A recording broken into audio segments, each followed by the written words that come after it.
ప్రజలు వాస్తవాలు తెలుసుకొని ఇవాళ టీఆర్ఎస్ పార్టీకి వ్యతిరేకంగా ఏ విధంగా నిర్ణయించుకున్నారో తెలిసిన విషయం. ఇటువంటి పరిస్థితుల్లో వాస్తవ విషయాలు చెప్పాలని చెప్పి వారు రావడం జరిగింది. మళ్ళీ రిక్వెస్ట్ చేస్తున్నా, ఎవరినైతే ఇన్వైట్ చేస్తామో కొన్ని ఛానల్స్ను భారతీయ జనతా పార్టీ బహిష్కరించింది. మీడియా అంటే గౌరవం మాకు, విలేకరులు అంటే చాలా రెస్పెక్ట్ మాకు, విలేకరులతోని మాకు ఏమి ఇబ్బంది లేదు. కానీ కొన్ని యాజమాన్యాలు కేవలం ఒక పార్టీ కొమ్ము కాస్తూ గౌరవ ప్రధానమంత్రి కానీ భారతీయ జనతా పార్టీ కానీ ఇతర పార్టీ నాయకుల పట్ల ఏ విధంగా సంస్కారహీనంగా అసభ్యంగా మాట్లాడుతున్నారు. అటువంటి ఛానల్స్ను అటువంటి పేపర్స్ను భారతీయ జనతా పార్టీ ప్రోత్సహించదు, రానివ్వదు కూడా. మళ్ళీ రిక్వెస్ట్ చేస్తున్నాం, అలాంటి పాత్రికేయులు ఎవరినా కూడా దయచేసి బయటికి పోవాల్సిందిగా విజ్ఞప్తి చేస్తున్నాం. అందరికీ నమస్కారం. ఇప్పుడు గౌరవనీయులు పెద్దలు శ్రీమతి నిర్మలా సీతారామన్ గారిని మాట్లాడవలసిందిగా కోరుతా ఉన్నాను.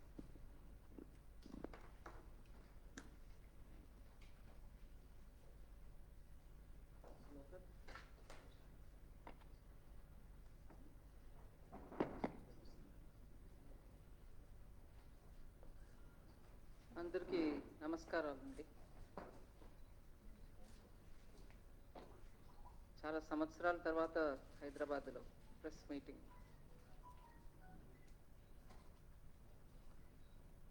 ఇప్పుడు నేను తెలంగాణ వచ్చినది పార్లమెంట్ ప్రవాస్ అని పార్టీ ద్వారా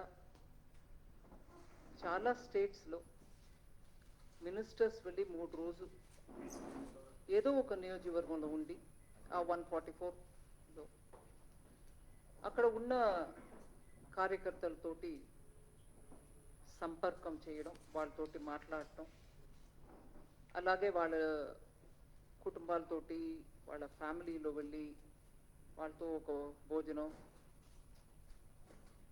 లేదా అక్కడ ఉన్నటువంటి సమాజంలో ఉన్నటువంటి కొన్ని సెక్షన్స్ తోటి మాట్లాడటం, వాళ్ళ మనసులో మాట ఏముంది, వాళ్ళ ఇన్పుట్స్ ఏంటి, గ్రౌండ్లో జరిగేది ఏంటి, వాళ్ళకి ఏదైనా ముఖ్యంగా చెప్పాల్సిన విషయం ఉందా అనేదిని ఒక రకంగా మాట్లాడి అర్థం చేసుకొని రావడానికి. దీంట్లో ఆ నియోజకవర్గానికి ఒక్కసారి వెళ్ళాలని ఏం రూల్ లేదు.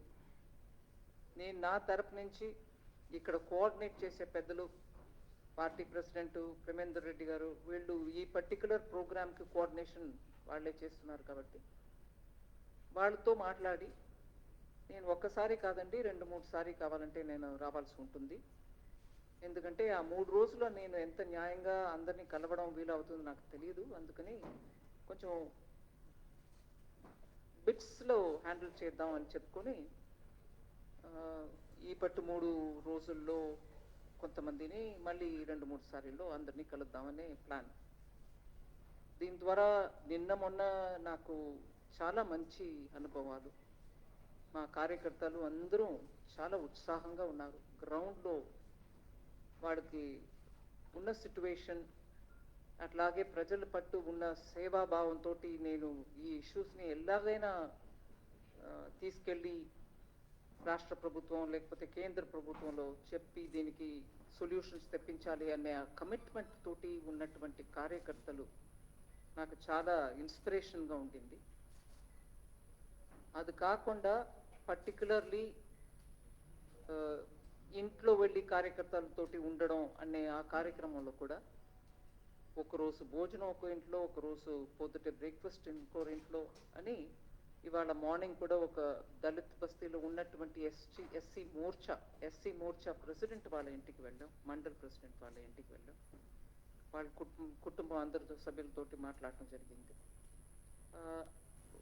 సామాజిక వర్గం అని చూసి పర్టికులర్లీ ఒక కమ్యూనిటీ అని వెళ్ళకుండా ఈసారి ఫార్మర్స్ యాజ్ అ సెగ్మెంట్, రైతుల సమస్యలను అర్థం చేసుకోవడానికి ఇవాళ మార్నింగ్ ఒక పెద్ద మా కిసాన్ మోర్చా సంబంధించిన కార్యకర్తలు, వాళ్ళతో స్నేహంగా ఉన్నటువంటి కొంతమంది రైతులు, వాళ్ళందరినీ పిలిపించి ఒక కన్సల్టేటివ్ మీటింగ్ లాగా వాళ్ళ విషయాలు చెప్పడం, అది విన్నాక దానికి జవాబు కాదు కానీ అది విని దాని తర్వాత నా వాట వచ్చినప్పుడు మోదీ బీజేపీ గవర్నమెంట్ 2014 నుంచి వాళ్ళ వరకు రైతులకి ఏమేం చేశారు, ఇంకా ఏం చేస్తూ ఉన్నారనేది కూడా వివరంగా చెప్పడం జరిగింది. నిన్న అన్ని పార్టీలో ఉన్నటువంటి మోర్చాస్ను అంటాం, అంటే 6 మోర్చాలు ఉన్నాయి.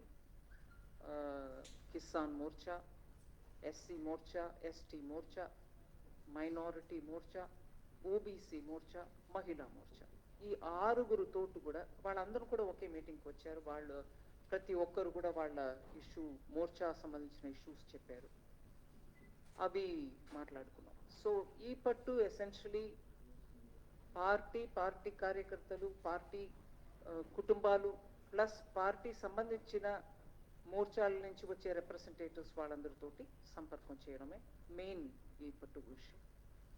సమ్మన్ సబ్స్టెన్స్ నాకైతే చాలా బీజేపీ ఒక సంగారెడ్డి, కామారెడ్డి, నిజామాబాద్ పక్కన ఉన్నటువంటి కాన్స్టిట్యువెన్సీలో ఉన్న మా కార్యకర్తలు అందరూ కూడా చాలా మోటివేటెడ్గా ఉన్నారు.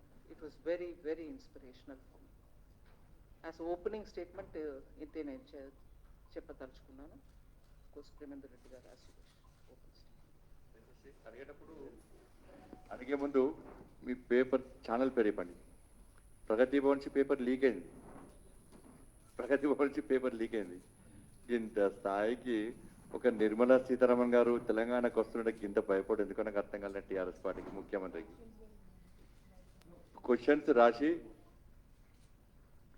ఈడ భారతీయ జనతా పార్టీలో బీజేపీ బీట్ చూసేటువంటి రిపోర్టర్స్ అందరూ సత్తా ఉన్నోళ్ళు, పక్కా కంకలు అంటారు, కంకలు వాళ్ళు ఇక్కడ అంటే వాళ్ళకి ఏం తెలియదు. మీ ప్రగతి భవన్ క్వశ్చన్స్ వేస్తే అడగాలనా? ఇటువంటి చిల్లర వేషాలు దయచేసి బంద్ చేయాలి. వారు అన్నిటికీ సిద్ధం ఉంటారు, వారికి ఫైర్ బ్రాండ్ వారు.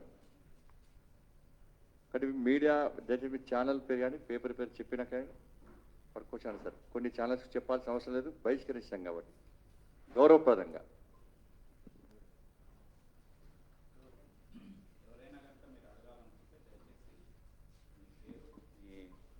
ఏ వైపు నుంచి మీరు రిప్రజెంట్ చేస్తున్నారు అనేది మీరు అడగచ్చు. మీరు అడిగితే వారు చెప్తారు.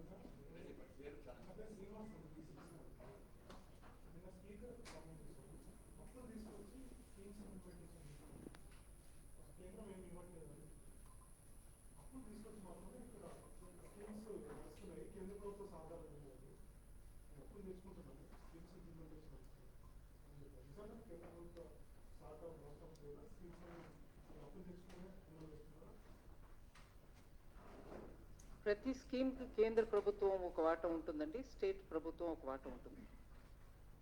ఇప్పుడు లాస్ట్ 1 year నుంచి ఒక విషయం నేను మీ దృష్టికి తీసుకొస్తున్నాను. డైరెక్ట్గా దీనికి ఆన్సర్ కాదు అది, కానీ అది చెప్పడం వల్ల ఈ ఆన్సర్ కూడా మీకు అర్థమవుతుంది. ఇది టెక్నాలజీ యూజ్ చేసి ఎక్కడ కూడా ట్యాక్స్ పేయర్ ఇచ్చిన డబ్బు అనవసరంగా ఒక్క రోజు ఎక్స్ట్రా కూర్చోకూడదు. ఏ ప్రాజెక్టుకు వెళ్ళాలో ఆ ప్రాజెక్టు టైంకి వెళ్ళాలి అనే ఆ దృష్టిలో ఒక సిస్టమ్ తీసుకొచ్చాము. ఇది ఈ ప్రాజెక్టుకు వర్తిస్తుంది నేను చెప్పట్లా, కానీ చెప్తున్నాను. ట్యాక్స్ పేయర్ ఒక్కొక్క పైసాని సరిగా ఉపయోగం చేయడానికి కేంద్ర ప్రభుత్వంలో ఏమేం చర్యలు తీసుకుంటున్నాం దాంట్లో ఒక్కటి మీ ముందు ఇప్పుడు పెడుతున్నాం. దానివల్ల డిజిటైజ్ చేసేసాం పూర్తిగా. ఇప్పుడు సెంట్రల్ స్కీమ్ ఒకటి ఉందనుకోండి, దాంట్లో సెంట్రల్ వాటా 60 రూపాయలు పెట్టి స్టేట్ వాటా 40 రూపాయలు పెట్టినాక అది 100 రూపాయలు అయి ఆ ప్రాజెక్ట్ లాంచ్ అవుతుంది. ఇప్పటి వరకు ఉన్నటువంటి పరిస్థితుల్లో ఈ సిస్టమ్ వచ్చే ముందు 60 రూపాయలు సెంటర్ పెట్టేస్తుంది, స్టేట్ వాటా ఉండదు. నేను తెలంగాణ గురించి చెప్పట్లా, సిస్టమ్ని వ్యాఖ్య చెప్తున్నాను. తెలంగాణ గురించి ప్రత్యేకం ఆన్సర్ ఇద్దాం. సో ఈ 60 రూపీస్ పెట్టేస్తాం, తర్వాత 40 రూపీస్ స్టేట్ పెడుతుంది. అది ఎప్పుడు పెడుతుందో మనకు తెలియదు. ఈ 60నే ముందు వాడుకుంటారు, లాంచ్ చేస్తారు. దాని తర్వాత ఈ 40 వస్తుందో లేదో మనకు తెలియదు. ఇన్కంప్లీట్గా ఉంటుంది, ప్రాజెక్ట్ ఇన్కంప్లీట్, ఇంకా ఇవన్నీ వస్తాయి. దాని తర్వాత ఎప్పుడు ఏ టైంలో ఈ 40 తిరిగి వస్తుందో మనకు తెలియదు. ఇవన్నిటి వల్ల ప్రాజెక్ట్స్ చాలా పెండెన్సీలు ఉండిపోతాయి. ఎవరు వాటి వల్ల పెండింగ్ తెలియదు. ప్రజలేమో సెంట్రల్ గవర్నమెంట్ ఇవ్వాల్సిన ఈ ప్రాజెక్ట్లో ఇంత డిలే అవుతుంది ఏంటి అని అడుగుతారు. ఇవన్నిటికీ ఇవాళ ఆ సిస్టమ్ ద్వారా మీరు పెట్టిన వెంటనే ఆ డబ్బు పెట్టేస్తాం, just in matter of minutes. ఇది డిజిటైజ్ అయిన తర్వాత దానివల్ల ఎక్కడ కూడా స్టేట్ హిస్సా వచ్చిందా, సెంట్రల్ వాటా రాలేదా, ఇవన్నీ గొడవ ఉండదు. ఇద్దరిది ఒకే టైంలో పడుతుంది ఆ అకౌంట్లో. ఈ రిఫార్మ్ తీసుకొచ్చింది మోదీ సర్కార్, కేంద్ర ప్రభుత్వం. ఎందుకు? ఆఫ్టర్ ఆల్ ఒక్కొక్క పైసా ప్రజలది. ఎక్కడో ఒక చోట్ల ఆగిపోయి ఉంది, పార్క్ అయిపోయింది, ప్రాజెక్ట్ నడవల. ప్రజలేమో అడుగుతున్నారు కేంద్ర ప్రభుత్వాన్ని. ఇంకా గోల ఉండకూడదని ఈ సిస్టమ్ తీసుకొచ్చాం. అది ఇప్పుడు ఒక ప్రాజెక్ట్ నేను అప్పు తీసుకొచ్చి నడుపుతున్నా, దీంట్లో కేంద్ర ప్రభుత్వం సహకారం లేదు అని అంటే అది కేంద్ర ప్రభుత్వం ప్రాజెక్టే కాదు కదండి. నువ్వు అప్పు తీసుకొచ్చుకో, ఒక ప్రాజెక్ట్ లాంచ్ చేసుకో, నీ పేరు పెట్టుకో, ఏదైనా చేసుకో, నో ప్రాబ్లం. బట్ కేంద్ర వాటా కూడా తీసేసుకుని దాని మీద నేను అప్పు తీసుకొచ్చి ఇంకా దాన్ని మ్యాన్షన్ లాగా కట్టేశాను, ప్రజలకి నీవు 1 బెడ్రూమే ఇస్తున్నావు, నేను 40 బెడ్రూమ్ ఇస్తున్నాను, కానీ నా ఉసిరికాయ అంత డబ్బు నీకు దాంట్లో ఉందా లేదా? అది ఉసిరికాయో ఇంకొకటో ఉందా లేదా? ఉన్నప్పుడు మా పేరు కూడా పెట్టు. సో నేను అప్పు తీసుకొచ్చి నడుపుతున్నానంటే that's your wish, I have nothing to comment on it. But ఏదైతే మా ప్రోగ్రామ్ అని మేము డబ్బుతోటి ఇస్తున్నామో దాంట్లో మా పేరు ఉండాలి. ఇది ప్రత్యేకంగా ఆ పేరు మార్చడం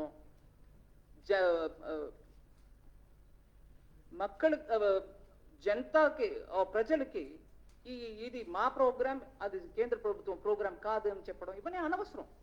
ప్రజలకి కేంద్ర ప్రభుత్వం ఇస్తుంది, మీరు ఇస్తారు, ప్రజలకు మంచి కొరకు అందరూ చేస్తున్నాం. అందరం చేస్తున్నప్పటికీ అందరూ చేస్తున్నాం ఒప్పుకోండి. కేంద్ర ప్రభుత్వం వాటే లేదు, మేము మా పేరు పెట్టుకుని కప్పు తీసుకుని నడుపుతున్నాం అంటే అది మీ ప్రోగ్రామ్ అయ్యా. దాంట్లో నాది ఉంటే నాది ఉందని చెప్పడానికి నీకేం అభ్యంతరం అని అడుగుతున్నాం.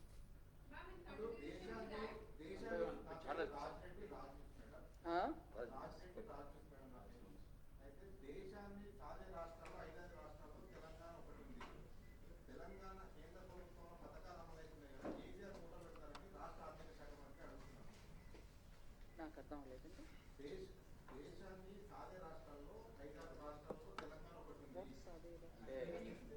కంట్రిబ్యూషన్ దేశానికి మొత్తం నడవడానికి కంట్రిబ్యూషన్.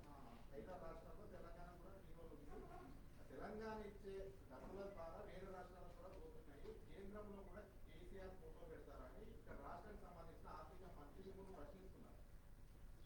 ఇది నేను కొంచెం క్లుప్తంగా ఆన్సర్ ఇవ్వకుండా కొంచెం పెద్దగా ఆన్సర్ ఇస్తాను. వ్యంగ్యంగా సినికల్గా నువ్వెంతైనా తిప్పు బాబు, నువ్వెంత కావాలో దాన్ని ట్విస్ట్ చెయ్యి. హిందీలో చెప్తారు తోడ్ మరోడ్ చెయ్యి. విషయం ఏంటి? నేను అదే ప్రశ్నకి నేను ఇంకో రకంగా అడుగుతున్నా. తెలంగాణలో హైదరాబాదు 55% తెలంగాణ ఇన్కమ్కు కాంట్రిబ్యూట్ చేస్తుంది. 55%. నేను ఉదాహరణకి జిఎస్టీ ఎగ్జాంపుల్ తీసుకొని చెప్తాను, అప్ టు 50 to 55%. ఆదిలాబాద్లో ఒక ప్రాజెక్టుకి హైదరాబాద్ ట్యాక్స్ పేయర్ ఇచ్చిన డబ్బుతోటి ఇక్కడ నేను చేస్తున్నానని హైదరాబాద్ ఓటర్లు అందరూ పేరు మీద నడుపుతారా? హైదరాబాద్లో ఉన్నట్టు ఎంపీ వారు ఫోటో పెట్టి నడుపుతారా? అక్కడ ఉన్న బిల్డింగ్ మీద నీ అది చెప్తావా, హైదరాబాద్ ఇచ్చిన రెవెన్యూ వల్ల ఈ బిల్డింగ్ కడుతున్నావు అని పెడతారా? అట్లా ఉంది. అంటే వ్యంగ్యంగా నేను ఎంతైనా అడుగుతా, వెటకారంగా మాట్లాడతా, అవన్నిటికి సరి సాటి జవాబు ఇవ్వు అని అంటే ఇది జవాబు. హైదరాబాదు 55% మీకు ఇన్కమ్ ఇస్తుందంటే అన్ని జిల్లాల్లో నడిపే ప్రతి కార్యక్రమంలో కూడా హైదరాబాద్ ఎంపీ మీరు కాదు కదా, మరి ఎంపీది పెట్టుకోండి. ఇట్లా జవాబు ప్రజల కోసం ఇస్తున్నావు, ఎదురు ఆపోజిట్ పార్టీ కోసం ఇవ్వట్లా. బీజేపీ ఒక ప్రశ్న అడుగుతుంది, బీజేపీకి నేనెవరు ఇవ్వడా, హూజ్ బీజేపీ అనొచ్చండి. కానీ బీజేపీ అడిగే ప్రశ్న, అలాగా టీఆర్ఎస్ అడిగే ప్రశ్న, ప్రజలకి దానికి జవాబు కావాలనే దాని కోసం అడుగుతున్నాం. మేము, మీరు, ఎవరు అడిగినా, మీడియా ఎవరు అడిగినా కూడా ప్రజలకి దాంట్లో ఒక ఎక్స్ప్లెనేషన్ కావాలి. అది ఇవ్వడం ఇవ్వకుండా పోవడం అది మీ ఇష్టం. కానీ వ్యంగ్యంగా ఇలా తిప్పితే, వ్యంగ్యంగా ఎవరైనా తిప్పగలుగుతారు.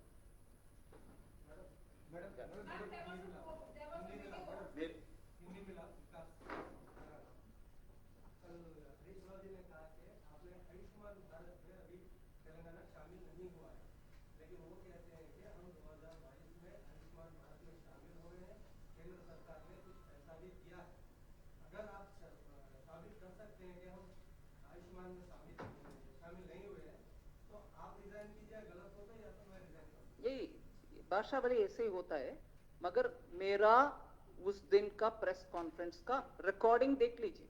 मेरा रिकॉर्डिंग नहीं है, आपका रिकॉर्डिंग ही देख लीजिए. उसमें मैंने क्लियरली बोले 2021 तक, शायद जुलाई 2021, if I remember correct, I said it May 2021. లేదు, వారు హిందీ ప్రశ్న అడిగారండి, నేను మళ్ళీ తెలుగులో మీకు కూడా అదే విషయం చెప్తాను. తెలుగులో చెప్పనా? నా ప్రెస్ కాన్ఫరెన్స్లో నేను ఏం చెప్పాను ఈ విషయం మీద అనేది ఒకసారి శుభ్రంగా చూసుకోమనండి, చూసుకొని మాట్లాడమనండి.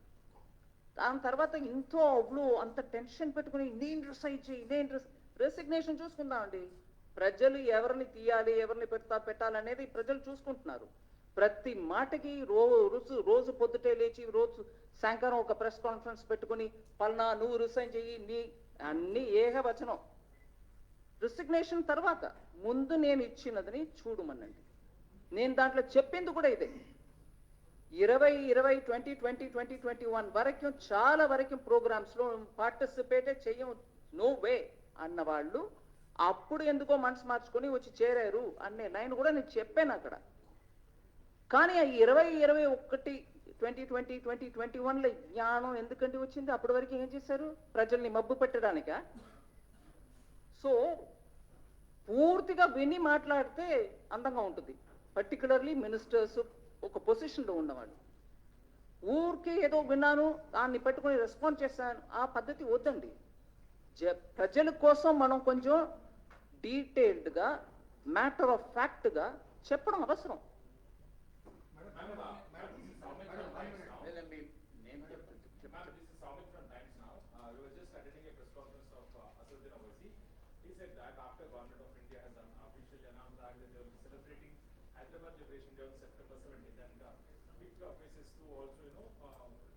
participate in that celebration. So he has stated that we will also be part of that celebrations only if the government of India celebrates it as a national integration day rather than Telangana Liberation Day. So what would you like to state on that?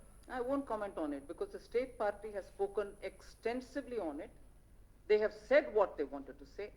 I also know of the hesitation of the Telangana government, TRS government, to celebrate that day, whatever be the name. They didn't want to celebrate it in the first place. It was BJP, the state unit of BJP, which kept reminding, "Enduku nu cheyavu? Why won't you celebrate it? Why won't you remember the martyrs of that day?" Adi adugutu unnaru. That's what they've been asking. So they have spoken enough on it. I don't need to add to it. Oka nimisham Premendra Reddy garu. 1 minute. There is a lady who's been screaming for the last 3-4 rounds. Please.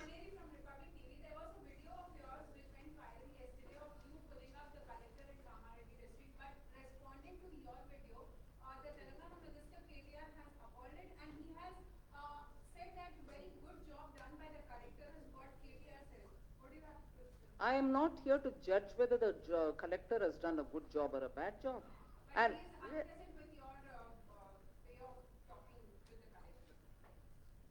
can I answer now?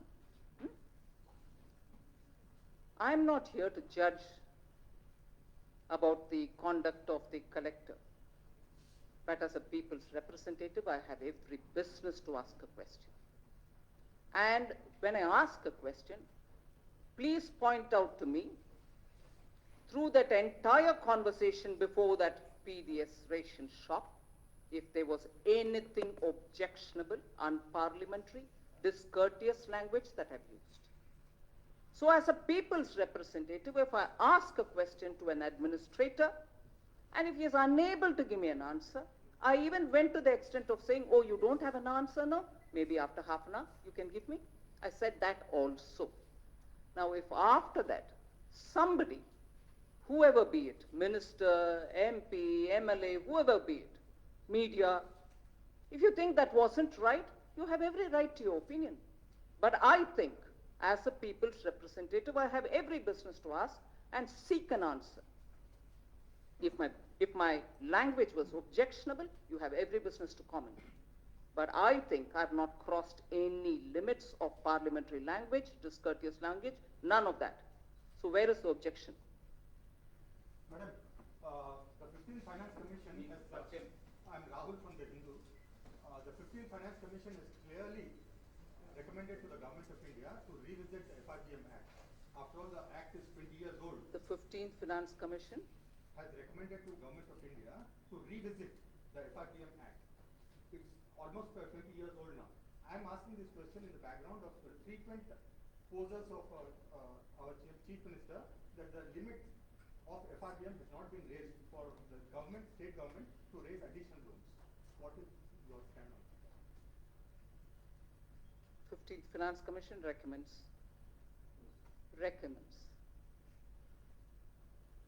During COVID, because of the contingency, which was the arisen out of the pandemic and the lockdown, the borrowing limits of the states were increased from 3% to almost up to 5%. Some with, a few of them with some conditions which were with an objective of getting reforms through. So the conditions were not indiscreet, they were very clearly aimed at achieving some of the objectives of reform. So the central government, at the time of the lockdown, post the lockdown, because of COVID, understood and in consultation with the states, understood the states and in consultation with the states, increased the borrowing limit. So we have responded where there is a need for increasing the borrowing limits. Ma'am, one question. This side, I have two questions. First one is for the purpose of tax. Very This is Mike from Hans India. For the purpose of taxation, it may be central, state, or local. Is it that the taxes are paid by Karnataka, Telangana, Andhra, or India? That's number one. Number two. Or, what did he say? Karnataka, Andhra, or Indians. Hmm. What is the rule for this? Second one, there are lots of illegality taking place in the case of fintech companies. They are violating IRDA rules, they are circumventing RBI rules and holding deposits. And why is that illegal? What companies did you put as a adjective? Fintech companies, Fintech companies. aggregators, apps, whatever. Why is that no one is taking? That they're collecting deposits. Yeah. You're done? I think you've answered your question yourself by saying, is it paid by Andhrites, is it paid by Kannadigas, is it paid by Indians? You have the answer embedded in your question itself. So, it's worrying that sometimes when people want to rake up regionalism and question as though the center is an alien and the states are the ones which are going to have to ask such questions. You've answered your question, but I've just elaborated on it. On the fintech companies collecting deposits, which probably go against the law, there should be somebody flagging it. And if it's flagged, I can work with the Reserve Bank and ensure that it doesn't happen. Wrongdoings can be contained.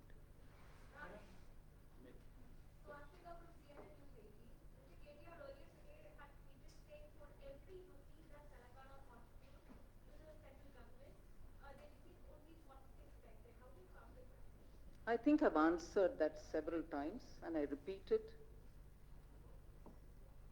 If every individual or state starts saying, I paid so much, so give me that much back, taxation principle doesn't work on that ground. That is why I quoted the example of Hyderabad and Hyderabad district. Will you then say everything that comes from Hyderabad district will have to be spent only in Hyderabad?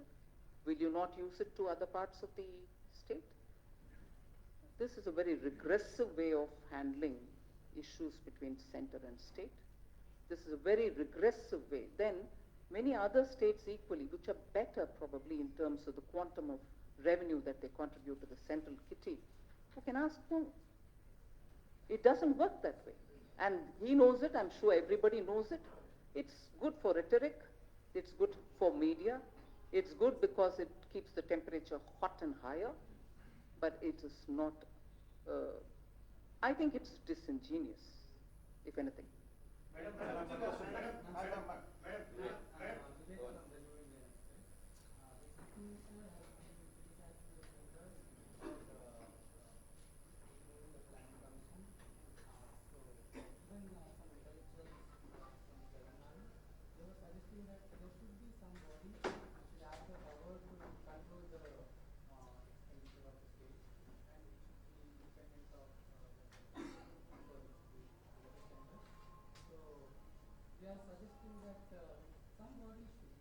So the Planning Commission earlier, according to them, therefore, was controlling their expenditure, and that was okay for them.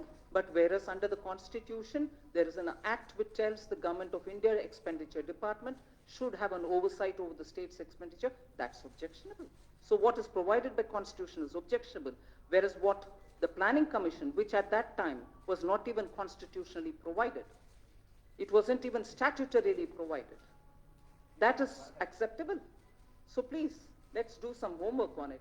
I want to learn more on this. A constitutional provision for the central government expenditure department to make sure that the borrowings of the states are also taken into consideration to understand where the debt to GDP ratio will be is objectionable, whereas you want a body which was not even a constitutionally provided body to govern and say that is acceptable. So I'm surprised at this. No arguments here. If you're voicing your view, I'll take it. Then. Yes. Yes. Right. Absolutely. I should have come out long back.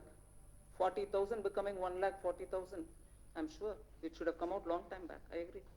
Yeah, ma'am, one question. Ma'am, the GDP growth in the first quarter was 13.5%. Do you see similar double-digit growth for that time? Well, I'll hope for. We'll work for it. And I'm also taking into consideration the facts that economies which were far developed than India, economies which are comparable with India like the other emerging markets, and I'm not deriding anybody, but the reality is, at a time when multilateral institutions, whether they are World Bank, IMF, or any others, who are looking at global economy, are clearly saying that many of these countries are on the verge of recession if they are already not in it. And, sorry,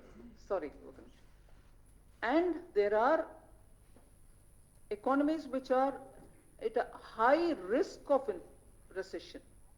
Some of them 85%, some of them 15-16%. And the report also very clearly says that India is not on the verge of a recession at all. So, if we are not on the verge of recession,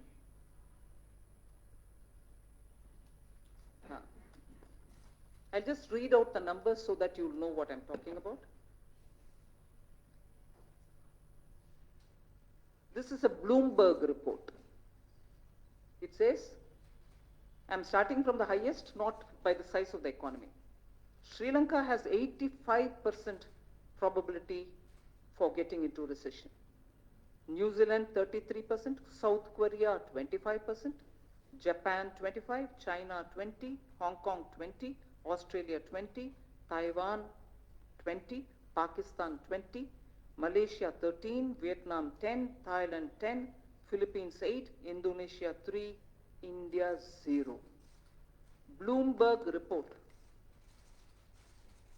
So if we are not on the verge of recession, it also gives me the confidence that if we are constantly responsive in terms of the sections which need hand-holding, in terms of the boosts that we have to give the economy, we will keep going on that route. And therefore, the Q1 growth, which some argue saying it's on the base, on a low base, but low base of last year, Q1 over 2020 when there was a lockdown also was low base.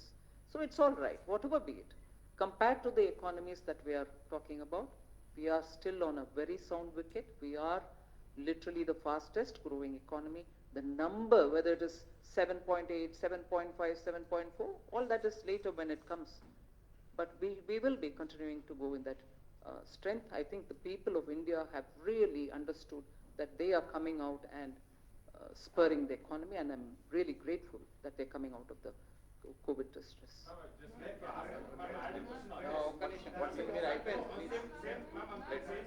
Telangana మంత్రులు కానీ ముఖ్యమంత్రితో సహా కేంద్రం దృష్టి ఆరోపణ చేస్తారు. తెలంగాణ మీద నిర్లక్ష్యంగా వ్యవహరిస్తుంది బీజేపీ కేంద్ర ప్రభుత్వాన్ని ఆరోపణ చేస్తుంది.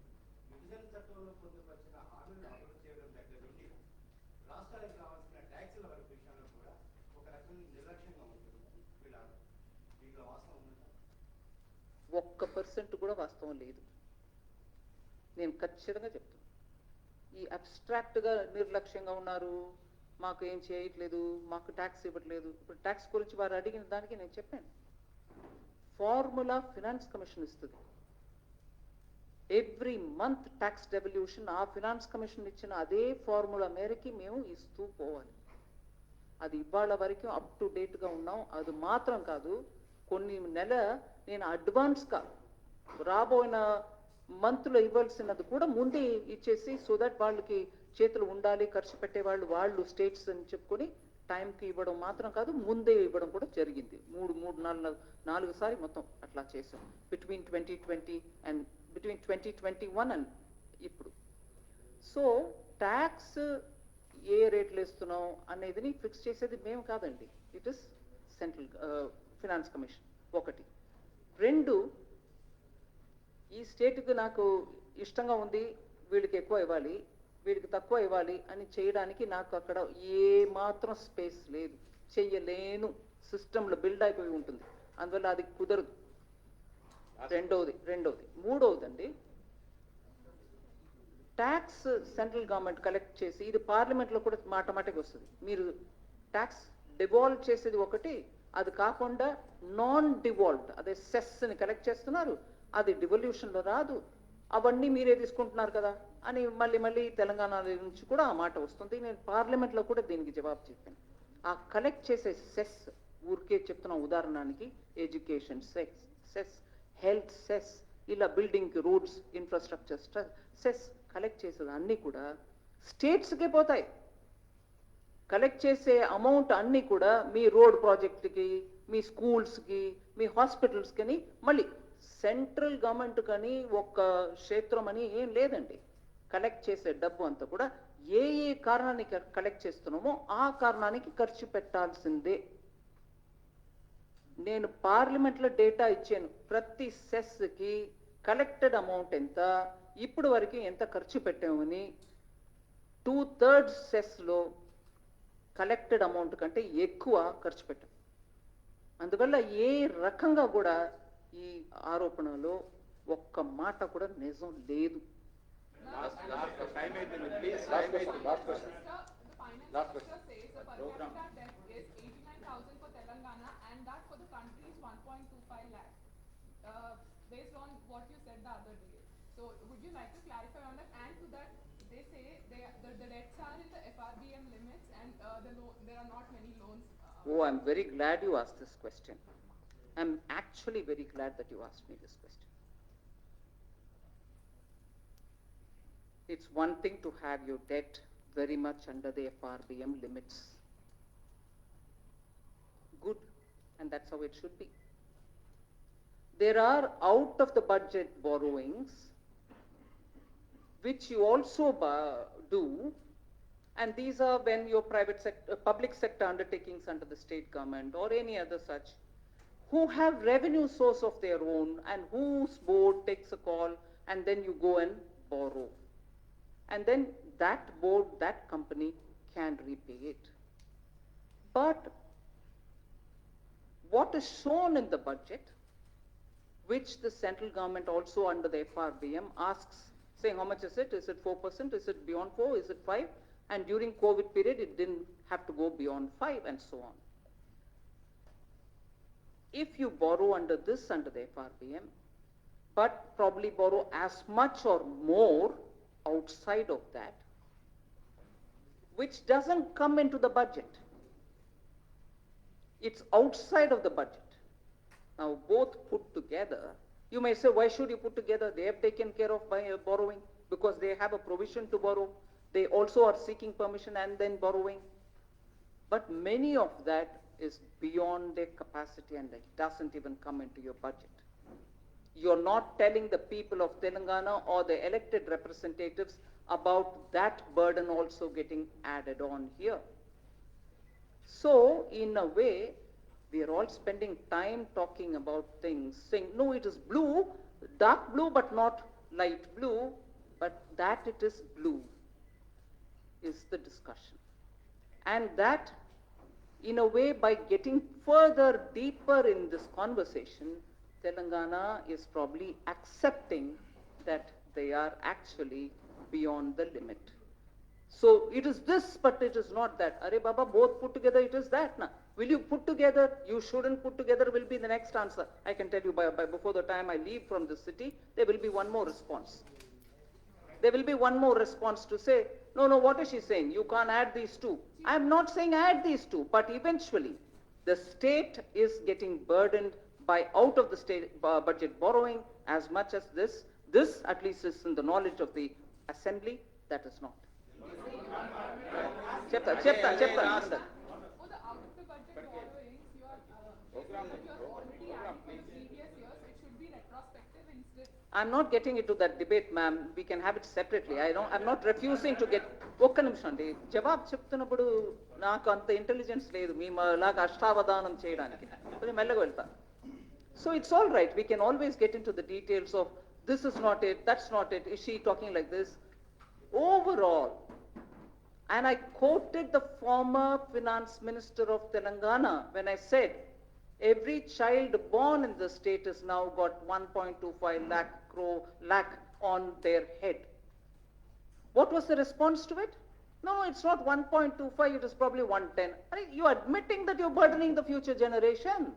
Wo hai story. Please. No, I can't.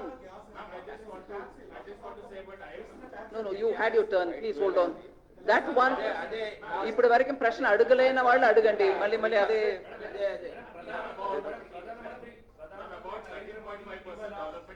Will you please hold on? I would like somebody who's not asked a question to ask me kindly.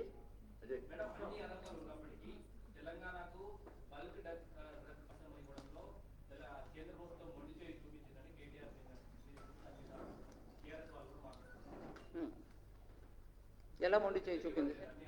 అదే ఎలా మొండి చేయి చూపించింది ఒకసారి చెప్పండి. అదే అర్థమైంది బల్క్ ఎలా మొండి చేయి చూపించింది కొంచెం చెప్పండి. లేలే అదే కేటాయించకుండా అదే కదా మొండి చేయి.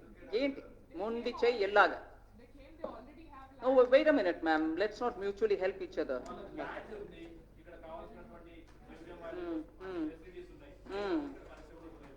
ఇవ్వలేదు.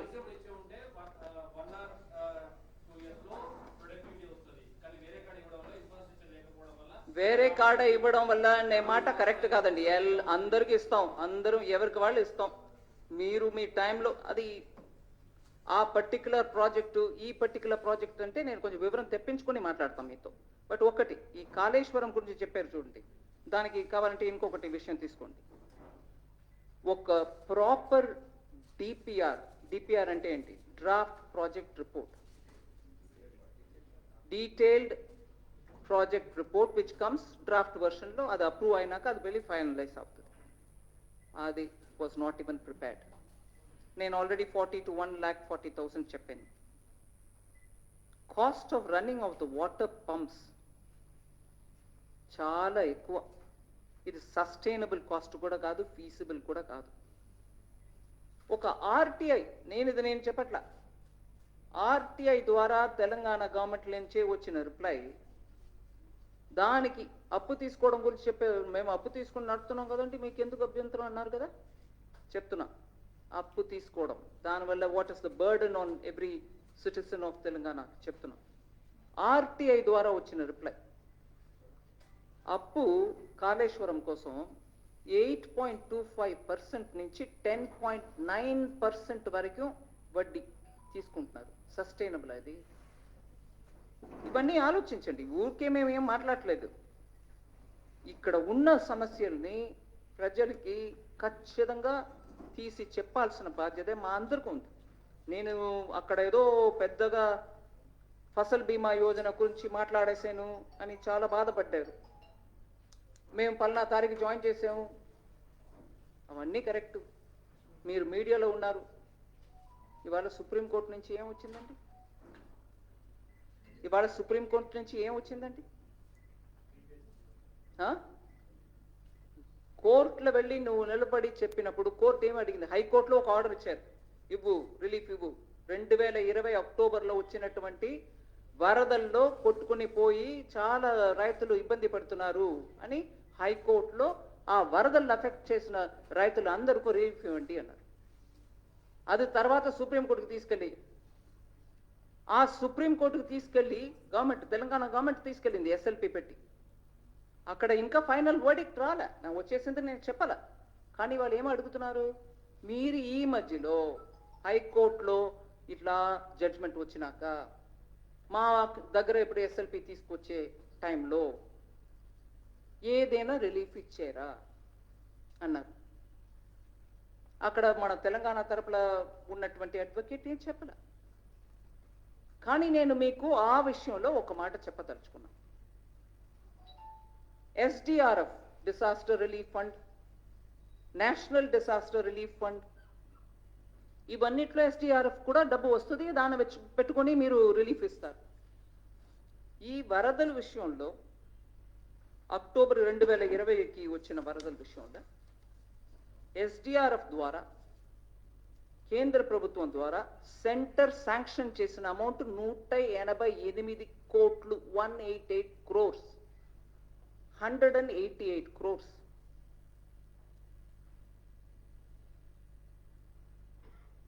ఫిబ్రవరి 2021కే వచ్చేసింది.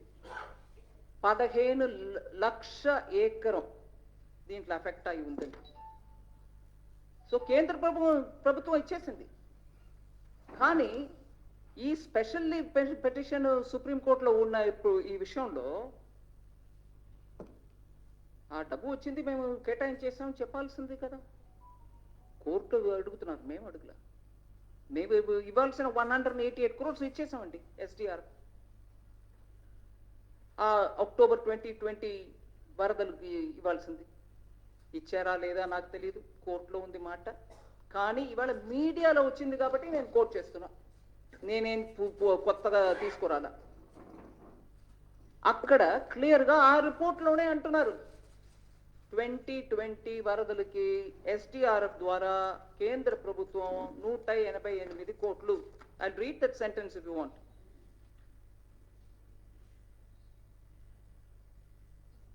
The state government had submitted in a final report to the center in October 2020, giving detailed tables establishing severe crop loss in 15 lakh acre, and that the center had sanctioned rupees 188 crore from the disaster response funds NDRF or SDR in February 2021.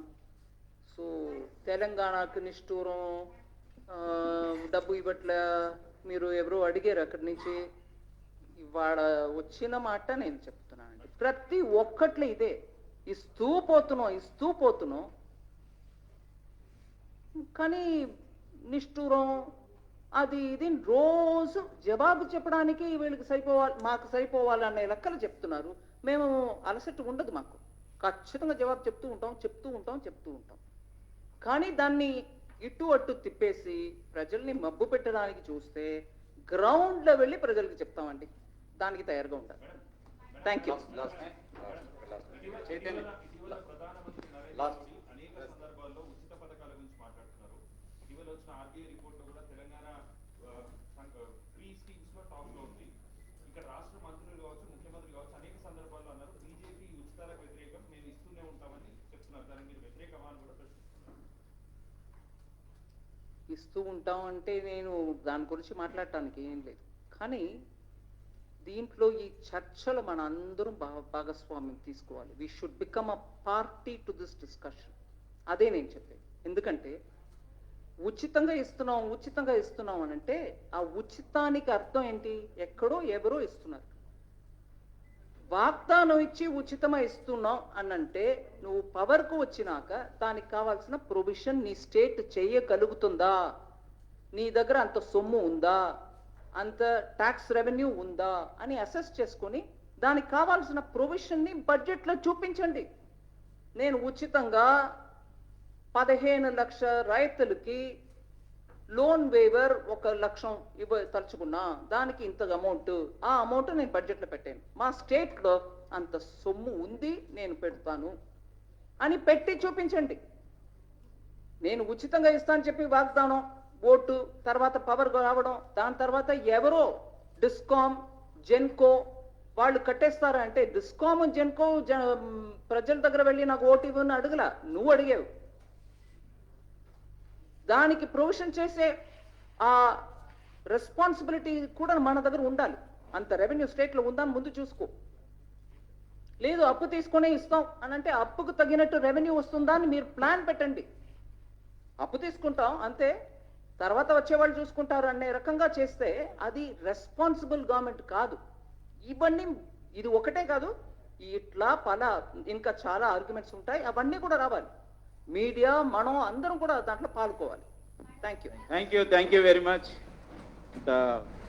వారికి BJP state ఆఫీస్కి వచ్చి ఈ media దీంట్లో పాల్గొన్నందుకు, ప్రవాస్ యోజనలో 3 days Zaheerabad పార్లమెంట్లో పాల్గొన్నందుకు వారికి BJP state unit వైపు నుంచి హృదయపూర్వక ధన్యవాదాలు తెలియజేస్తున్నాం. Thank you. మీడియా మిత్రులందరికీ కూడా ధన్యవాదాలు.